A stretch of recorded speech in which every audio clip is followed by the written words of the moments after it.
Olá, Petrópolis! Olá, assinante da Rede Petrópolis de televisão! Olá, amigo internauta do Facebook, do YouTube e demais redes sociais. Está começando mais um programa da série Dossiê História, um programa eminentemente cultural. Programação transmitida ao vivo pelo canal 10 da Tech Cable, Rede Petrópolis de televisão, às quartas-feiras, a partir de 21h30. Nossas reprises sempre aos domingos, a partir de 9h da manhã. Se você, meu amigo, não for assinante e não tiver o sinal da Tech Cable, você poderá baixar o aplicativo da RPT Play no ícone Play Store do seu celular e assistir a nossa programação em tempo real na página do Facebook da Rede Petrópolis Televisão. Você também poderá assistir esta programação e toda a programação da Rede Petrópolis Televisão pelo Facebook. Nós estamos ligados lá e agora também vamos ter um canal da RPT no YouTube. Hoje está a maior barulheira aqui na rua Quissamã, porque neste 4 de dezembro são 21h39 e está havendo uma passeata do Flamengo. Essa que é a realidade aqui da nossa rua aqui no Quissamã. Será sempre um prazer tê-los conosco em permanente diálogo e não esqueça de sempre dar um like em nossa página, isso é muito importante para prestigiar o nosso programa. Nossa programação já passada, transmitida ao vivo, está no YouTube e para acessá-la digite no campo de pesquisa do YouTube. O nome do programa, Dossiê História. Abrindo a página, clique na logomarca, nunca jamais nos vídeos que ali estão. Sempre na logomarca e lá você terá a nossa programação de mais de 6 anos em ordem cronológica. Encontrará temas variados, sempre direcionados à informação de notícias, assuntos históricos, culturais, políticos, inclusive à pesquisa acadêmica e ao entretenimento do internauta. Hoje, dia 4 de dezembro de 2019, é o 338º dia do ano no calendário gregoriano. Faltam apenas 27 dias para o término do ano e nós já estamos em ritmo de Natal. Vamos então ao nosso primeiro quadro do programa, o Pensamento do Dia. Então vamos lá. Hoje é Mário Quintana. Não coma a vida com garfo e faca, lambuze-se. Mário Quintana. Nasceu em 30 de julho de 1906 e faleceu a 5 de maio, se não me engano, eu aqui comi a letra, comi o número aqui, mas eu acho que é 5 de maio de 1994. O significado, desse pensamento dele é viver a vida com volúpia e intensidade. Não coma a vida com garfo e faca, lambuze-se. Muito interessante. Ele tem um poeminha, o poeminha do contra, o poeminho do contra, que é um poema extremamente interessante. Então diz assim: todos estes que aí estão atravancando o meu caminho, eles passarão, eu passarinho. Tem outro dele aqui: se eu acredito em Deus, mas que valor poderia ter a minha resposta, afirmativa ou não? O que importa é saber se Deus acredita em mim. Ele era muito interessante. E tem uma outra frase dele também: sonhar é acordar-se por dentro. Mário de Miranda Quintana foi um poeta, um tradutor e jornalista brasileiro. Primeiras letras dele se instruiu em Alegrete, na cidade natal dele, no Rio Grande do Sul. Em 1919, ele se muda para Porto Alegre e vai estudar no Colégio Militar, publicando ali suas primeiras produções literárias. Nós temos aqui 2 fotos do Mário Quintana, uma dele já adulto, jovem, essa foto aí, e temos uma outra foto dele já idoso. Ele viveu bem, viveu uma faixa etária muito boa. Ele trabalhou na Editora Globo, Livraria e Editora Globo, que não tem nada a ver com Rede Globo de televisão. Era uma empresa muito famosa, muito importante, muito tradicional, lá no Rio Grande do Sul, em Porto Alegre. E lá ele ficou, depois que ele saiu do Colégio Militar, ele deve ter concluído os estudos dele no Colégio Militar. E a partir de 1926, então, ele vai trabalhar. E depois ele trabalha também na farmácia paterna dele, do pai dele. Mais tarde, na redação do jornal O Estado do Rio Grande. Em 1930, quando estoura a Revolução de 30, ele parte para o Rio de Janeiro como voluntário no 7º Batalhão de Caçadores de Porto Alegre. Quer dizer, ele se engaja no Exército Revolucionário para vir ao Rio de Janeiro combater pelas forças do Getúlio Vargas. 6 meses depois, ele reinicia seu trabalho no mesmo jornal, quando a Revolução já se consolida.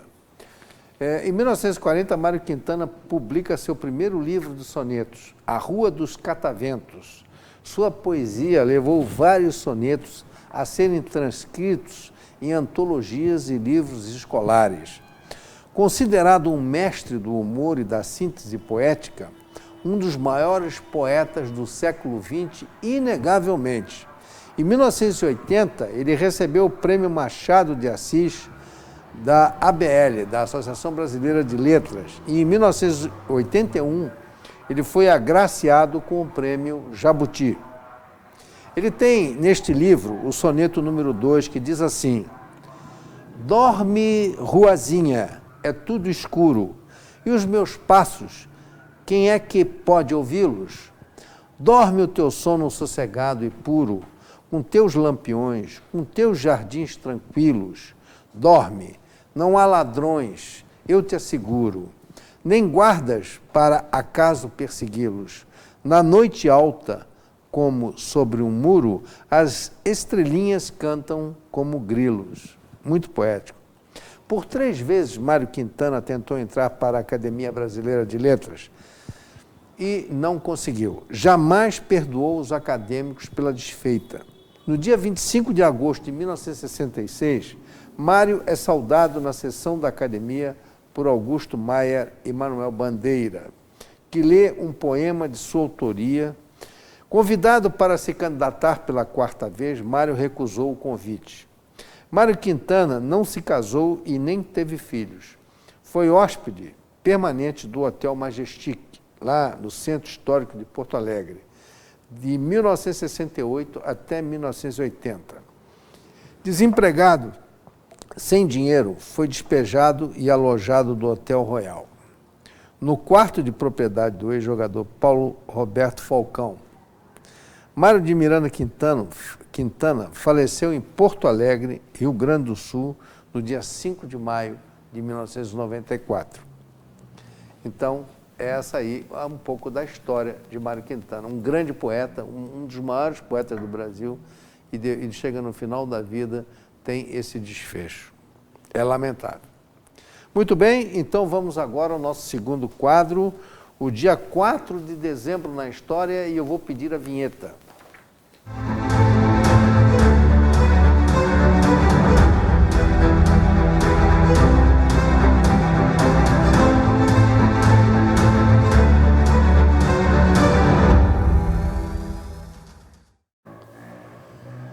Em 771 da era cristã, Carlos Magno se torna rei do Império Franco.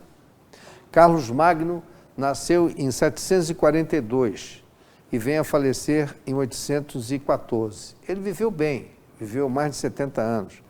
Foi imperador da dinastia dos Carolíngios, um dos mais importantes imperadores carolíngios, né? Um dos mais importantes imperadores da Idade Média. Ele dominou a maior parte da Europa Central, coroado pelo Papa, tornou-se senhor absoluto, aí ele funda o Sacro Império Romano. Nasceu no Reino Franco, ele era filho de Pipino o Breve, e neto de Carlos Martel, ambos importantes na história ocidental. Carlos Martel, porque também conhecido como Carlos Martelo, é o símbolo da civilização ocidental. e defensor da cristandade, ou dos interesses dos cristãos na Europa por ter vencido os mouros muçulmanos na Batalha de Poitiers, também conhecida como a Batalha de Tours, em 732 da nossa era. Cabe salientar que, se não fosse Carlos Martel, o Ocidente teria caído frente aos muçulmanos, e essa batalha definiu o destino da Europa. Nós vamos mostrar aí, estamos mostrando 3 fotos dele, não do Carlos Martel, mas do Carlos Magno, né? O Carlos Magno jovem, o Carlos Magno de meia idade e o Carlos Magno já com um homem de septuagenário, né? Final da vida dele. Então agora nós vamos passar ao avô dele, embora eu não tenha aí a gravura do avô, mas eu tenho uma gravura dele numa batalha, na Batalha de Poitiers, que foi a batalha que ele ganhou dos mouros. Está aí, essa é a figura do avô dele, né? O Reino Franco, nessa época, que foi invadido, estava sendo governado por reis fracos, descendentes do grande Clovis. O Clovis, que eram os reis que vinham lá da Península Ibérica e que, durante muito tempo, tiveram um reinado ali no sul da França. Carlos Martel era filho bastardo de Pipino de Heristal, antigo prefeito de Aquitânia. E esses reis francos eram exatamente de Aquitânia. E assumiu o posto do pai após a morte deste. Em 722, o duque de Aquitânia, chamado Otto, ou Odão, venceu o primeiro embate com os muçulmanos, em Toulouse, mas reconhecia que aquela vitória fora momentânea e entregou sua filha em casamento ao general maometano Munuza. Entregou uma filha cristã ao maometano, concluindo um acordo de paz fraquíssimo com o inimigo. Quer dizer, ele, na realidade, ele estava se rendendo. Nesta época, Carlos, que já não estava ali e era, vamos dizer assim, um adversário, vivia em disputas bélicas com esse Otton, ele já preparava um exército franco para enfrentar o Islã. Era muito difícil enfrentar o Islã porque os maometanos, muçulmanos, eles tinham uma cavalaria blindada que era espetacular. Eles faziam tudo em cima do cavalo. E a Europa ainda não tinha aderido a essa arma de cavalaria. A cavalaria na Europa até então, na época medieval, era privilégio dos nobres. Só os nobres e a elite bélica é que andava a cavalo e lutava a cavalo. Os demais só lutavam na infantaria. E o Carlos Martel sabia dessa deficiência e sabia que era impossível ganhar dos muçulmanos com essa arma de infantaria contra a cavalaria. E aí o que ele fez? Ele começou a treinar o exército dele, já que ele não tinha cavalo, ele começou a treinar o exército para o enfrentamento contra o inimigo a cavalo. Então ele levou 10 anos treinando esse pessoal e construindo uma força, um bloco maciço de pessoas, onde eles aprenderam a técnica de derrubar o cavaleiro e, ao mesmo tempo, enfrentar, vamos dizer assim, o ímpeto do cavalo, né? E aí, enquanto isso, os muçulmanos que possuíam essa cavalaria formidável estavam invadindo então o reino franco, né? Porque não havia ainda, não existia a França, né? Nós vamos mostrar então uma foto para ver como foi a evolução muçulmana, um mapa. Nós temos um mapa, vou pedir para mostrar esse mapa. Está lá, eles passaram pelo Estreito de Gibraltar, dominaram toda a Península Ibérica, com exceção daquela região em verde, que está ali, que são as Astúrias, no norte da Espanha, Ali os espanhóis, que então viviam, e era um povo chamado espanhol mesmo. E os espanhóis que estavam ali, que eram os habitantes, eles recuaram e se esconderam nas montanhas das Astúrias, e lá, paulatinamente, eles atacavam os mouros até expulsá-los de lá 400, 500 anos depois. Levaram 400, 500 anos lutando para tirar os mouros de lá. Mas aí o que aconteceu? Os mouros, então, avançaram de maneira assim, tranquila por toda a Península Ibérica, entraram pelo sul da França e foram dominando. Então, eles tomaram Toulouse, tomaram Bordeaux, né? E quando chegaram aqui em Tours, é onde realmente se deu a batalha. Eles achavam que iam tomar a Europa, e realmente isso aqui era a última posição da Europa, né? Pode trazer a cena para mim aqui, por favor? Traz a imagem. Então, aqui, ó, Tours, que está aqui, exatamente, praticamente toda a Europa, isso aqui era a última resistência da Europa, Tours, está aqui. Se não tivesse Carlos Martel conseguido vencer essa batalha, a Europa teria sido dominada pelos muçulmanos e nunca mais ela voltaria a ser cristã, porque todos os territórios que foram dominados pelos muçulmanos permaneceram, nenhum deles voltaram à era cristã, com exceção de um período das Cruzadas, em que foram para Jerusalém e para o Oriente Médio, e ali também na região da Turquia, mas depois cederam novamente aos muçulmanos. E foi uma sorte. E como foi que ele ganhou essa guerra? Então, por sorte, quando os muçulmanos aqui chegaram e se alastraram, eles começaram a dominar as cidades, a matar as pessoas, a saquear. Então, eles estavam assim, o exército estava ávido, né, de saques, de roubos e mortes e violência. Então, quando eles marcharam daqui, de Poitiers para Tours, o Carlos Martel pegou o exército dele, que era mais ou menos entre 15 mil, a história diz que eram de 15 mil a 70 mil soldados. Ele colocou em cima de uma colina. E aí o exército, uma parte do exército, comandada por esse comandante, que era o governador Abdul Rahman, ele chegou e se deparou, surpreso, em encontrar uma resistência numa colina. Estava em cima da colina. Ele tentou, inclusive, atrair esse pessoal do Carlos Martel para descer a colina para lutar no embate abaixo da colina. Mas o Carlos Martel manteve a sua tropa, manteve seu exército firme lá em cima, esperando. Então ele reuniu todo o exército muçulmano, esse tal de Abdul Rahman, ele reuniu toda a tropa, mandou chamar todo mundo, que eles estavam espalhados pelas cidades e vilarejos ali próximos, saqueando, matando e roubando todo mundo.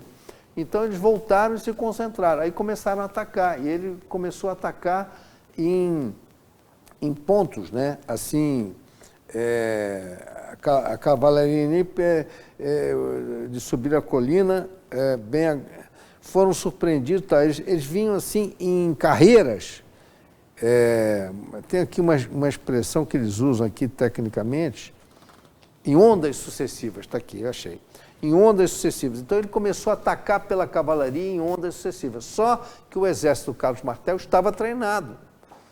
E treinado para esse impacto com a cavalaria. Quando os cavalos começaram a subir as colinas, eles diminuíram o ímpeto, porque estavam subindo e estavam mais devagar. Aí houve efetivamente a oportunidade de se poder avançar desse impacto, né, junto ao exército muçulmano, e eles acabaram sendo cercados e destruídos um a um. E a cada momento estava caindo os cavaleiros muçulmanos. E aí, no final, o emir, que estava lá também, acabou sendo morto, né? O emir, que se chamava Al-Gafek. Esse Al-Gafek foi preso e foi morto, né? E então o exército ficou à deriva, sem comando, e os muçulmanos desistiram da batalha e fugiram, voltaram para a Península Ibérica, e lá então, mais fracos, os espanhóis acabaram de fazer o serviço e começaram a expulsar os muçulmanos. Então, Carlos Martel abriu o caminho embora ele não fosse rei ainda, mas ele tinha o comando, tinha a liderança. E ele conseguiu que Pipino Breve, o seu filho, após a morte dele, o Pipino também tinha a ambição de ser rei, e ele, a princípio, ele tinha instalado um rei de faz de conta, né, tal de Merovígio,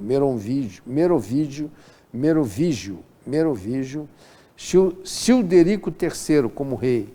E Pipino se incomodou com a presença dele, né, como rei, e acabou matando, e ele morreu queimado. E assim Pipino se torna rei. Funda a dinastia carolíngia sob as bênçãos do Papa, e tornando-se sua liderança real. O seu sucessor fora Carlos Magno, que era o seu filho, e neto de Carlos Martel, esse que eu contei a história. E os Merovíngio, que tinha origem no rei Meroveu, dos francos sálios. Francos sálios são aqueles francos da beira do mar, sálios vem de sal, né? Originário das praias do Mar do Norte. Essa, então, é uma história importante, e eu já, de algumas vezes, resumidamente, já mencionei essa história, porque realmente é a nossa cultura cristã e a da civilização ocidental dependeu desta batalha, da particularidade. Senão, nós hoje estaríamos voltados para Meca e rezando 5 vezes por dia. E a nossa cultura cristã teria simplesmente desaparecido. 1496 é anunciada em Mugita, que foi um tiro no pé, né? A expulsão dos judeus e muçulmanos residentes em Portugal. O rei Dom Manuel I assinou o édito da expulsão dos judeus. Essa foi uma condição imposta pela Espanha para que casasse com Dona Isabel, a filha da rainha Isabel de Castela. Milhares tiveram de escolher entre a expulsão ou a conversão. O édito assinado por Dom Manuel I, rei de Portugal, estava fundado no Decreto de Alhambra, também conhecido como Édito de Granada, de 31 de março de 1492. Assinado pelos reis espanhóis Isabel de Castela, tem aí uma foto dela, né? Esse é o édito e essa é a Isabel de Castela. E Fernando II de Aragão, ordenando a expulsão forçada da população judaica de Castela e Aragão, levando à dispersão e fuga dos sefarditas, né, que são judeus. Eles fugiram pelo Maghreb, ali, norte da África, depois eles foram para o Médio Oriente e Sudeste da Europa. Um tiro no pé tanto da Espanha quanto de Portugal, porque muitos desses judeus acabaram se aliando com os alemães e fundaram o Reino da Holanda, né, que hoje é uma área mais extensa chamada de Países Baixos.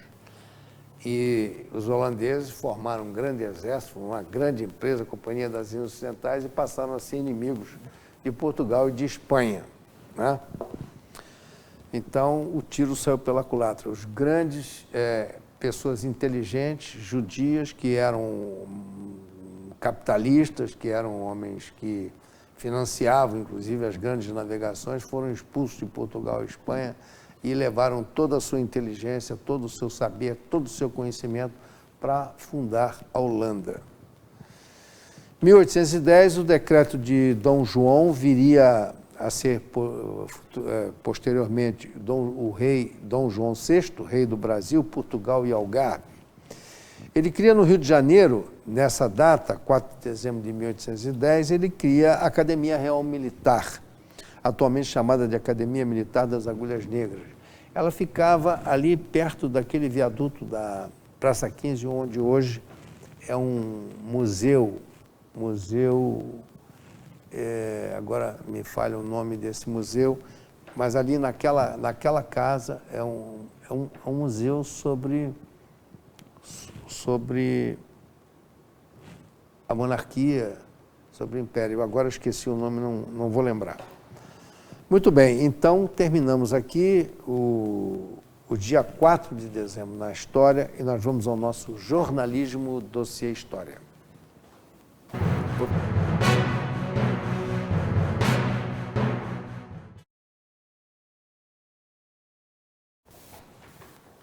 Muito bem. Temos aqui umas notícias, boas notícias do ministro da Educação, o Abraham Van Traub, analisa o resultado do PISA, que é o Programa Internacional de Avaliação de Estudantes. A sigla em inglês, formada pelas palavras Program for International Student Assessment. Assessment quer dizer exatamente avaliação em inglês. Na entrevista à imprensa, o ministro externou sua irritação com a notícia veiculada na imprensa como se os baixos índices de aproveitamento dos estudantes brasileiros tivessem sido avaliados no governo Bolsonaro, o que não é verdade. Esta avaliação ela foi anunciada em janeiro de 2018, portanto, não pega nem o governo do vice-presidente Temer. Essa é uma avaliação do governo petista, né? Então, ela é relativamente aos governos do PT. O ministro, ao ensejo, anuncia o plano de reestruturação do ensino nas escolas públicas. Tem muita novidade. Vamos conhecer os projetos agora. Pode rodar o vídeo. Essa quantidade de fake news. Vamos lá. 78 países avaliados. 79, né? O Brasil ficou em último lugar em matemática. O Brasil ficou, vou repetir, em matemática, são 3 áreas, né? Matemática, ciências e leitura. O Brasil ficou, na América do Sul, em último lugar. Todos os outros países estavam à frente do Brasil em matemática. Não teve nenhum país que ficou atrás. A Argentina ficou empatadinha ali. Mas empatado em último. Então, a primeira... Não é mais fake news, isso chega a ser mentira só, gente. Não dá para mentir assim tão descaradamente. A segunda, ciências. O Brasil ficou em último lugar em ciências. Todos os países, na América do Sul, né? O Brasil, estou falando na América do Sul. O Brasil ficou em último lugar em matemática, empatado com a Argentina. O Brasil ficou em último lugar em ciências, último lugar em ciências. Não tem o que discutir, o número é absoluto. Empatado com a Argentina também e com o Peru, mas em último. E em leitura, o Brasil não ficou em último. O Brasil ficou na frente também da Argentina e do Peru, só. Mas de 3, 2, o Brasil ficou em último. E em leitura, ele ficou em penúltimo. Penúltimo não, né? 2 países ficaram pior que o Brasil, Argentina e Peru. É isso, gente. Então, assim, para começar, eu peço um mínimo de compromisso com a verdade, alguma residual, pelo menos. Residual. A chamada que vocês fazem é absolutamente mentirosa. Por quê? Porque ela não traz à tona a verdade. Qual a verdade? O Brasil, a despeito dos investimentos que foram feitos, o Brasil investe, mesmo em educação básica, ensino médio, isso daqui é para os jovens brasileiros com 15 anos. Ele investe igual em dólares, hein? Não estou falando em OCDE, participação do PIB, falando em dólares. A mesma coisa ou mais que todos os países da América do Sul. E fica em último lugar. Essa que é a verdade. Por quê? Porque a técnica é errada. O objetivo não é ensinar. O objetivo é outro que não ensinar. E o resultado, estamos sim em último lugar. Algum compromisso com a verdade vocês têm que ter, gente. Não pode. Briga com o redator, pô. Agora, vamos lá. O que significa ficar em último lugar? Significa que, em termos de... sim, e estamos estagnados desde 2009.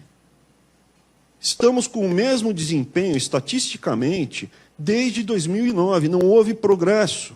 Estatisticamente, estamos de lado, a despeito do aumento dos recursos que foram investidos, porque a técnica é ruim. O formato que estamos fazendo é ruim. Estávamos fazendo. Esse governo não tem nada a ver com esse PISA. Coloquem isso no jornal. Tem que ter algum compromisso com a verdade e com o profissionalismo.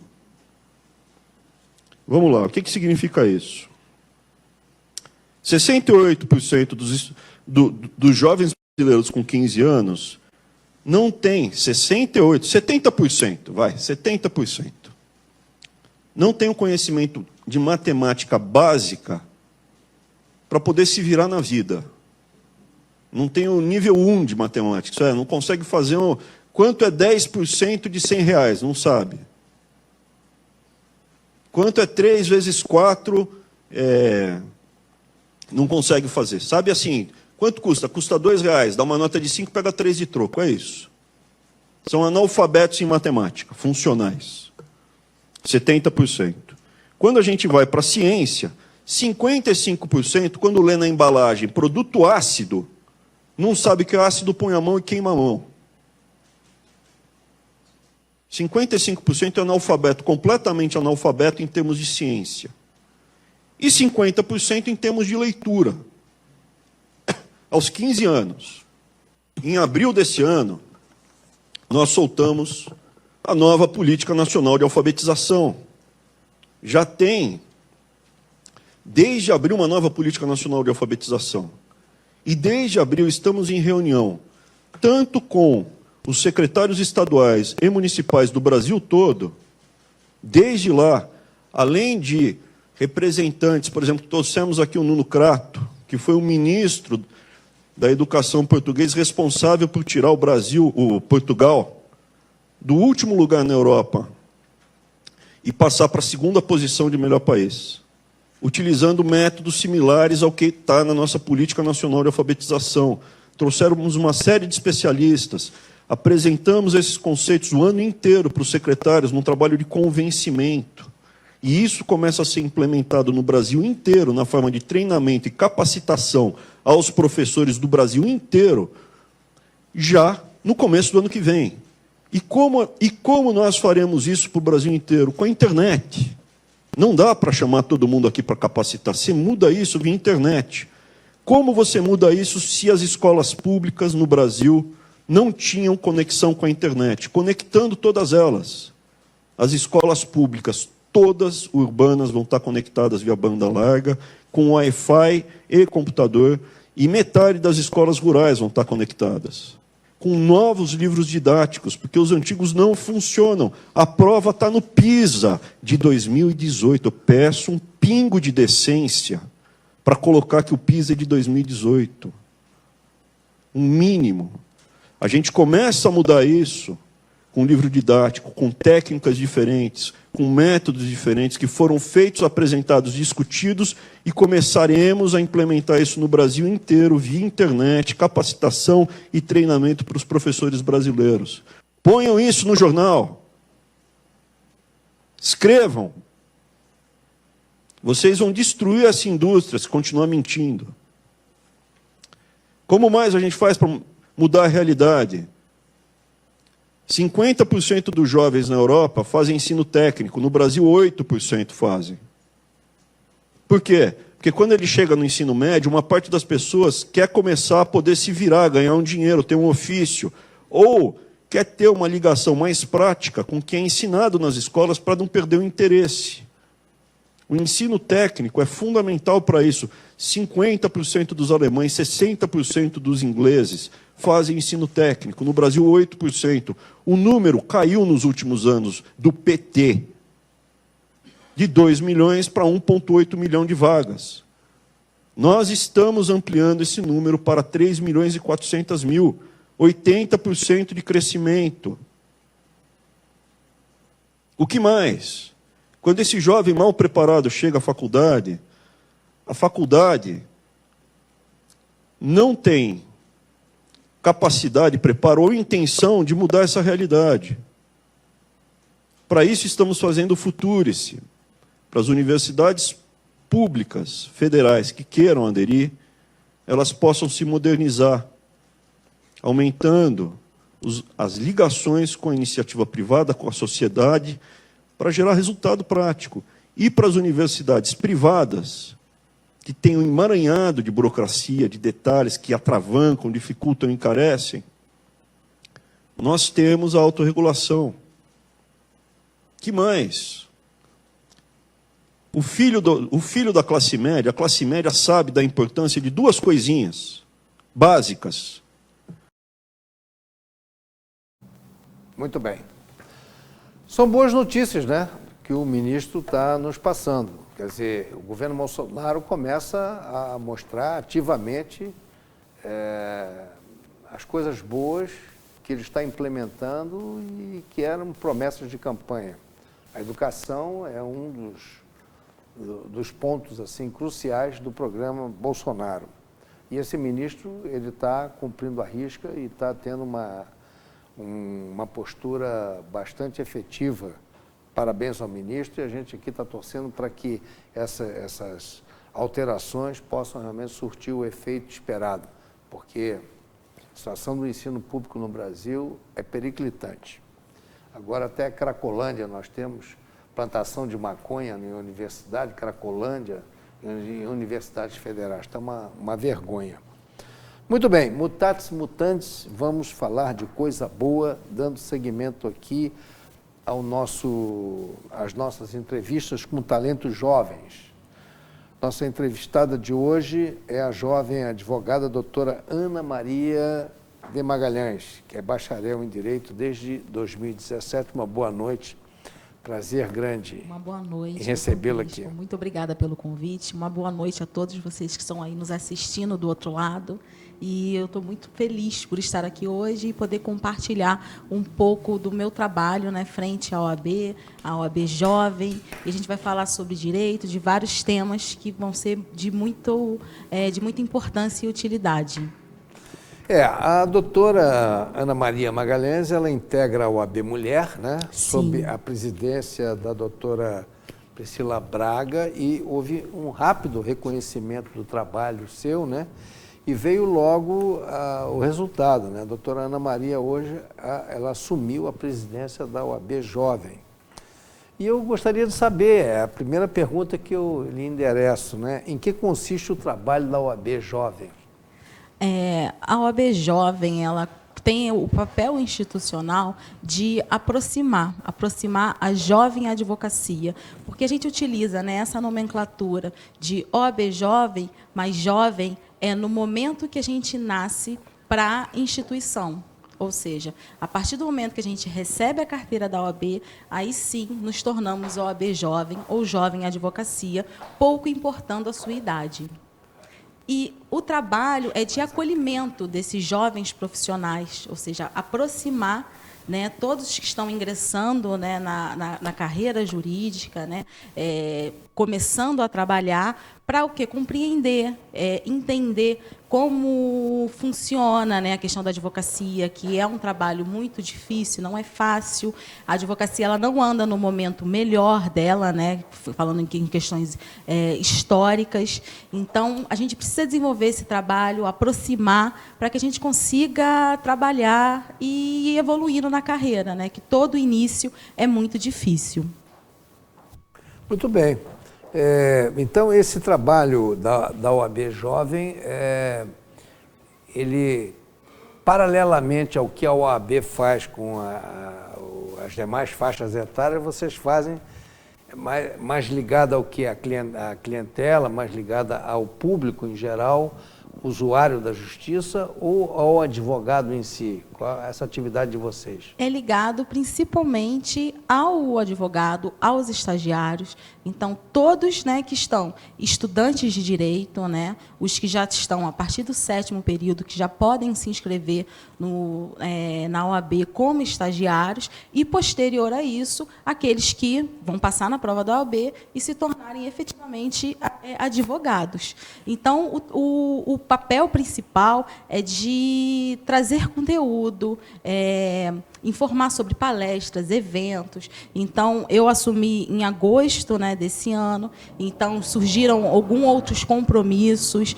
mas a gente tem uma comissão extremamente atuante, deixar até aqui um agradecimento para a minha comissão, tem o Dr. Patrick Machado, jovem advocacia, muito atuante, o Dr. Tegno, o Dr. Maurício, a doutora Sabrina, a doutora Aline Mansur. Então, são inúmeros membros que fazem parte dessa comissão e que possibilita que a gente possa desenvolver esse trabalho.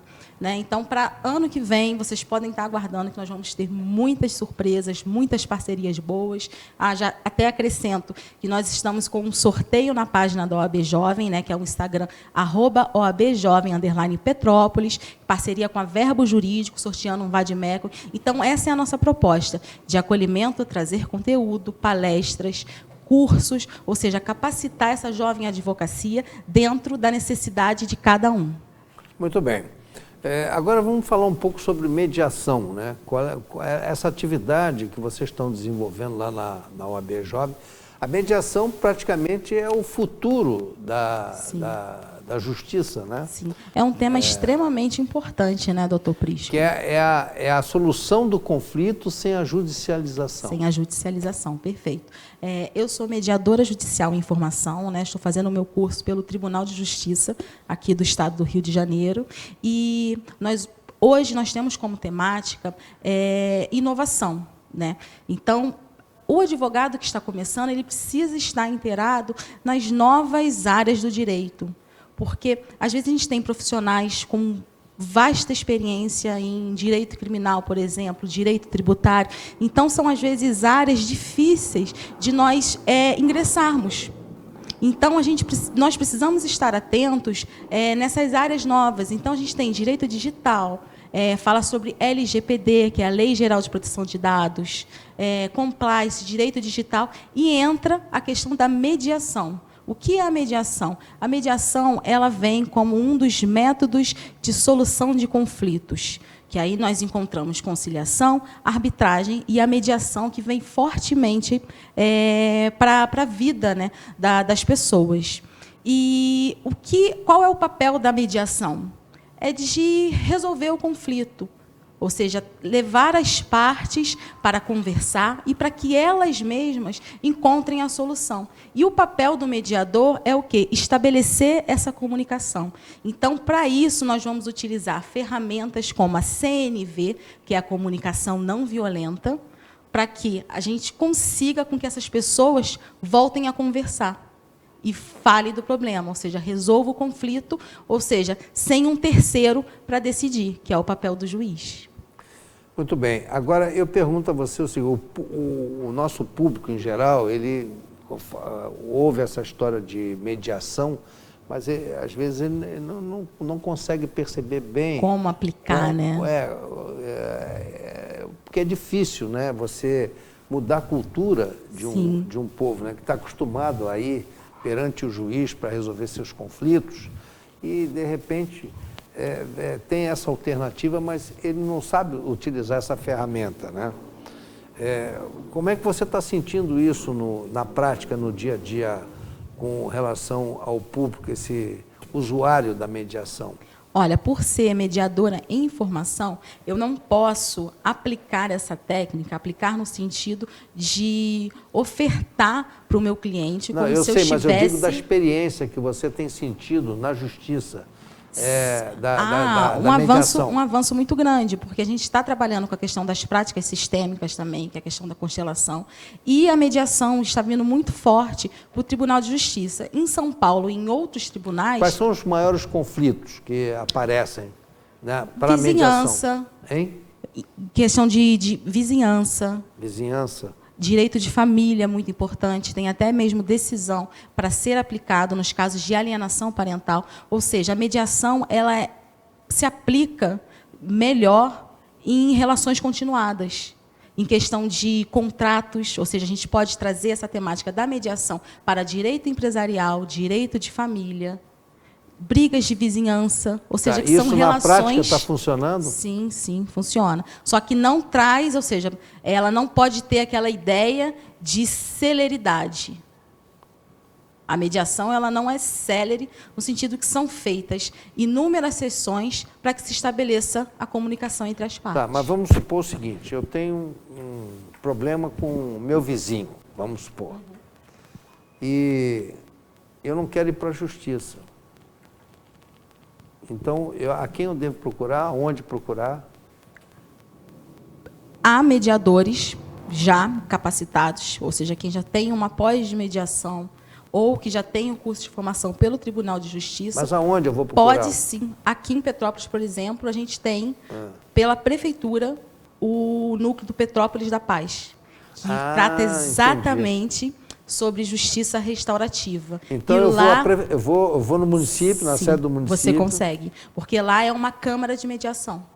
E eles estão fazendo justamente, estão desenvolvendo esse trabalho dentro das escolas, ou seja, capacitando os professores, os alunos, para que eles tenham essa comunicação. Já vai formando uma consciência. Formando uma consciência. Eles atuam nas comunidades também, para que as próprias pessoas se tornem os agentes pacificadores, para que quando surgem esses conflitos, eles mesmos possam chegar num consenso, numa conversa, para que evite essa judicialização. Porque quando a gente tem uma decisão imposta por um terceiro, nem sempre você vai sair ganhando. Porque sempre tem a relação no judiciário de um que ganha e o outro que perde. E, às vezes, quando a maioria das vezes, os dois saem perdendo.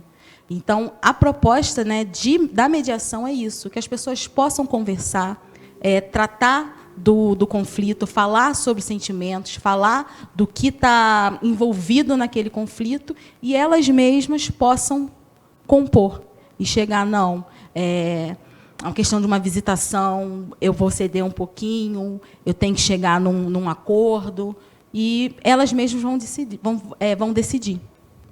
Muito bem. Podemos falar sobre outro assunto, então? Tributação municipal?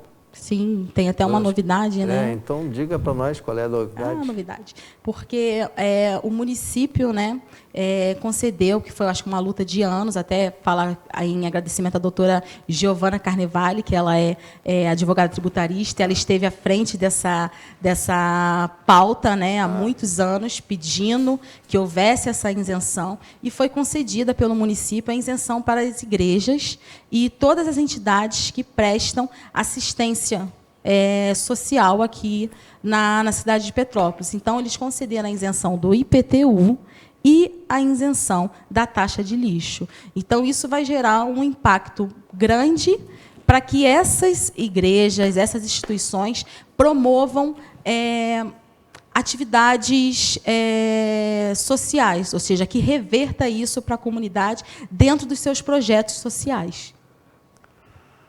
Eu te digo que eu sou contra isso, não achei boa notícia, não.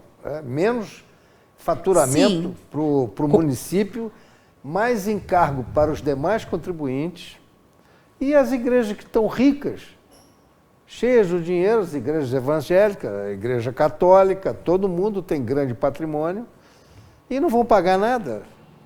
Eu não gostei, não. A questão toda também é ver como foi estudado, né, para que fosse ofertado essa isenção, para saber se vai gerar algum impacto para a economia, né? Questão de arrecadação para o município. Óbvio que como que vai reverter essa perda de receita, né? Óbvio que de que forma foi estruturado. Se eu fosse vereador, não tenho nenhuma pretensão de se me candidatar, mas se eu fosse vereador, eu iria colocar a boca no trombone, iria gritar e me opor a isso de qualquer maneira, porque é menos receita para o município para favorecer igrejas que ganham muito dinheiro.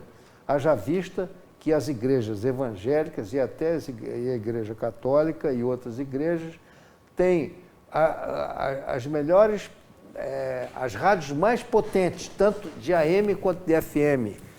Eles já têm os canais competentes para isso e ganham muito dinheiro com isso, arrecadam muito junto aos seus fiéis. Sim, então, mas eu acho isso eu sou absolutamente contra. Mas assim, o que a gente também tem que entender que há, sim, instituições, né, que às vezes elas não detêm tanta riqueza e contribuem, sim, de forma social dentro dos seus projetos. E, obviamente, é uma competência do município fiscalizar.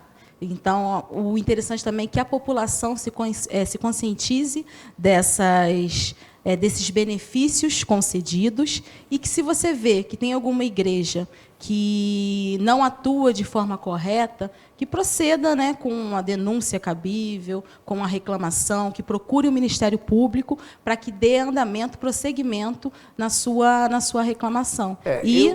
A gente cuidar daquelas que vão atender essa proposta, né, do Legislativo Municipal e que vão realmente contribuir para a sociedade petropolitana. Doutora Ana Maria, eu lanço aqui um desafio. Eu desafio qualquer igreja, seja ela evangélica, católica ou qualquer de outra natureza, que possa, com essa isenção, trazer algum tipo de benefício social proporcional à isenção do imposto.